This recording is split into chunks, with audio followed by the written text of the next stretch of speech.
Hello all, Knife Edge UK here, doing another video for you, and also for myself because it's nice playing around with really nice knives, isn't it? So we're going to look today at one of the sort of names to conjure with in the custom knife world. This is a Peter Rassenti Nirvana. This is the small model. He's kind of one of the forefathers of integral knife making, which we'll get to shortly. But before we waffle on too much about that, let's just do a few size comparisons. So as I say, this is the small version of his Nirvana model, and there it is next to a 3.5 inch XM18, a large Sebenza 21, a 3 inch Shamwari from Gareth Bull & Co.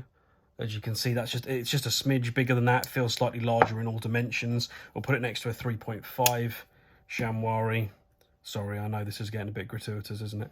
But there you go. We're not a million miles away from this kind of territory here. It's a very approachable, usable size for a lot of different people in a lot of different places. So, Peter Rassenti, he's a Canadian knife maker, custom knife maker, generally only available by a few dealers. I think Knife Centre occasionally stock his work when they have a little drop. I think they've got some Paisans at the time that I'm, which is the sheep's foot kind of model. At the time that I'm recording this, who knows if by the time I actually get this posted they'll still be there, but there have been a few of them have been there for a little while. The Nirvana seems to be this kind of most desirable model, and that might be down to the slightly more crowd pleasing blade shape, and also probably down to the collaborations that he's done with Spyderco. There has been a Paisan, but it was bigger, and the Nirvana was very popular in the first kind of, you know, high-end titanium integral that was done at production that, you know, got an awful lot of hype. As you can see, talking about integral, this is kind of one of the things that made Peter Rassenti's name. He mills his handles, I think exclusively actually, I don't think he does anything in a different construction, out of a single piece of titanium. So you obviously need a fairly thick piece of stock that you then mill out the center of, and you kind of have one shot at getting everything lined up, at getting all the holes bored out correctly, so you end up with, as this knife has, excuse me, perfect centering and a really good action with no issues like, you know, any sort of, you know, detent play, pivot lash, anything like that. And so that's what these are all about, really. This particular one, as I say, the small Nirvana, this is the Nirvana 3.0. He's now on the Nirvana 4.0, which has got a few tweaks to the shape. I don't know if there's been any small 4.0s yet, but there's certainly been a few of the large. And this, I've always liked the Nirvana a lot. It's been a knife that I have wanted in my collection for a long time, but I couldn't decide which version I liked really until I saw the 3.0. The 3.0 is just kind of my ideal Nirvana in terms of the layout, the angles, the way everything comes together. They have a really unique look with a relatively small handle and a big blade, and they just look cool to me. I've just always found them really attractive. You've got the licensed Spyderco style opening hole there. It's just great. So let's go over this properly. This is a CPM 154.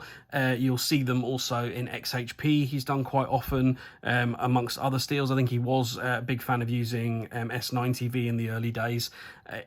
CPM 154 on a knife like this is fine with me.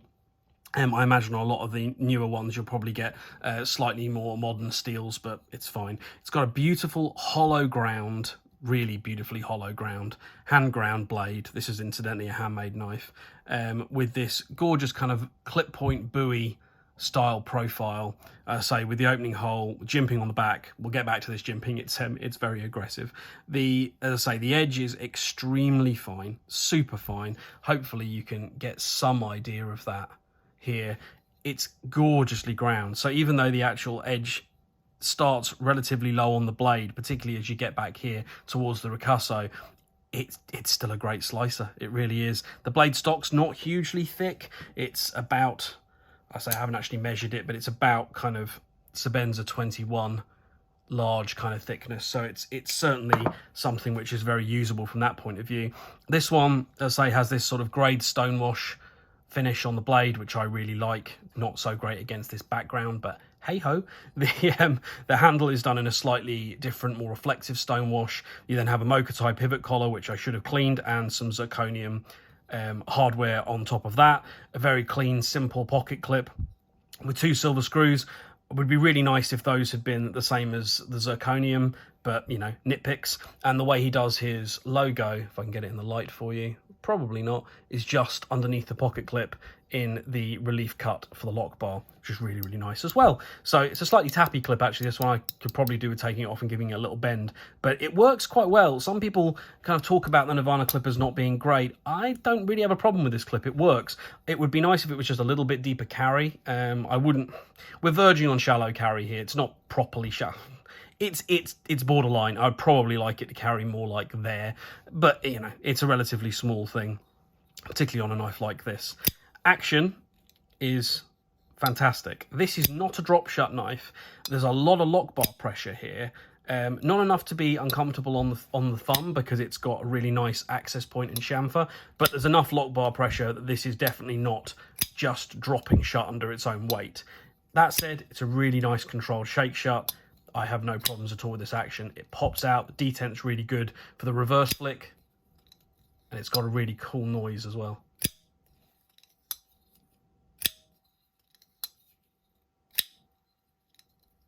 There we go. And a really nice closing sound as well. A lovely little shwick. It's running on bearings.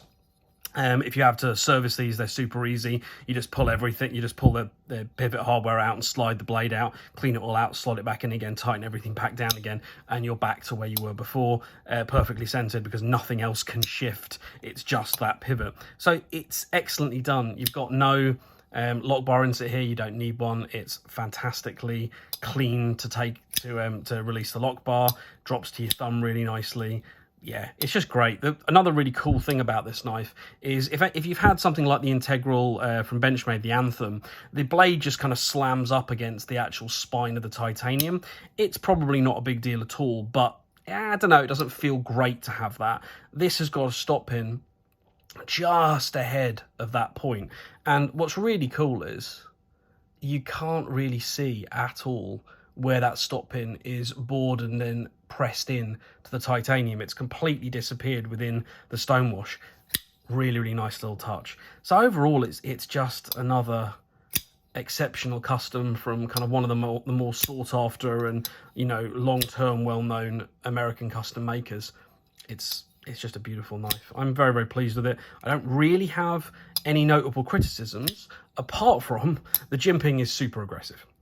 It does not need to be that aggressive at all. I'm not someone who minds jimping. Really, I quite like jimping on the spine of a knife. I like the extra little bit of, you know, tactility it gives. This, if you were using this for some sort of fairly hard work cutting, particularly with this fairly slim handle, which I find pretty ergonomic with my kind of medium-ish hands, but it's, you know, it is going to turn a bit more. It does give you good control, but that would, even a kind of well-calloused, you know, knife guy's thumb, that will chew up your thumb. It's definitely too aggressive. Enough to put me off the knife? No, but I've got to have a nitpick, haven't I? So there you go. That is the Peter Rassenti full custom Nirvana 3.0 small. Thanks very much, guys. Catch you soon. Bye.